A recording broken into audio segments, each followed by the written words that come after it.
Surprise. তুমি কে? তুমি কে? আমারই বাড়িতে দাঁড়িয়ে আবার আমাকেই জিজ্ঞেস করছো আমি কে? আমি রাহুলের ওয়াইফ। কি? তুমি রাহুলের ওয়াইফ? তোমার মাথা ঠিক আছে তো? রাহুল আমার হাজবেন্ড, আমি ওর ওয়াইফ। তোমার মাথা খারাপ আছে নাকি? আমার হাজবেন্ড তোমার হাজবেন্ড কি করে হতে পারে? দেখো, মিথ্যা কথা বলো না, বেরিয়ে যাও এখান থেকে। প্র্যাঙ্ক হচ্ছে নাকি এখানে? ইয়ার কি করছো তুমি আমার সাথে? আরে আমি নিজের বাড়িতে দাঁড়িয়ে মিথ্যে কথা কেন বলবো, আর প্র্যাঙ্কই বা কেন করব? পূজা, তুমি এখানে? তুমি তো বাপের বাড়ি গেছিলে, তোমার তো এক সপ্তাহ পরে আসার কথা ছিল, তাহলে হঠাৎ আজকে? আমি বাপের বাড়ি গেছিলাম, দিদি চলে এসেছে, তাই দিদি এখন মায়ের দেখাশোনা করছে, মায়ের খেয়াল রাখছে। তাই জন্য আমি ভাবলাম এখানে এসে তোমাকে সারপ্রাইজ দিয়ে দিই। কিন্তু এখানে এসে তো আমি নিজেই সারপ্রাইজ হয়ে গেলাম। কি চলছে এইসব? ও তোমাকে নিজের হাজবেন্ড বলছে। রাহুল, ও কি সত্যি বলছে? হ্যাঁ পূজা, ও পায়েল। আমাদের বিয়ের আগে আমি ওকে ভালোবাসতাম, কিন্তু আমাদের বাড়ির লোক আমাদের ভালোবাসা মেনে নেয়নি, আর জোর করে তোমার সাথে আমার বিয়ে দিয়ে দিয়েছে। আমি তোমাকে বিয়ে করে একদমই খুশি ছিলাম না।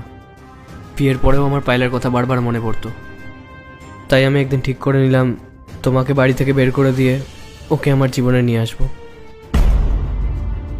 আর পূজা, আমি ভেবেছিলাম তুমি বাপের বাড়ি থেকে ফেরত আসার পর আমি তোমাকে অন্য কোথাও পাঠিয়ে দেবো, আর এভাবেই কয়েকদিন চলতে থাকবে, তারপর হুট করে তোমাকে আমি ডিভোর্স দিয়ে দেবো।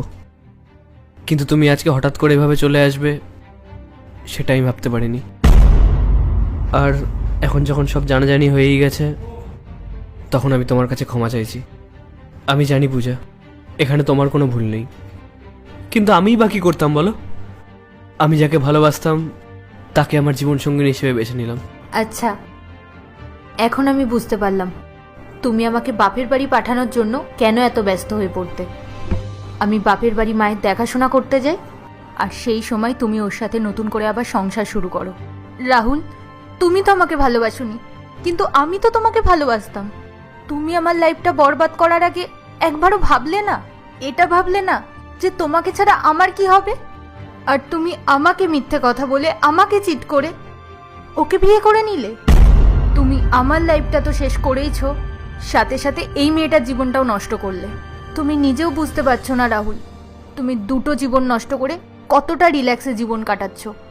তুমি যদি ওকে ভালোই বাসতে তাহলে আমাকে বিয়ের আগে বলে দিতে পারতে, আমি বাবা মার সাথে কথা বলে বিয়েটা ক্যান্সেল করতাম।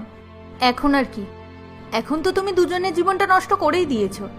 আবার তুমি এই আশা নিয়ে বসে আছো আমি তোমাকে ক্ষমা করে দেবো, এটা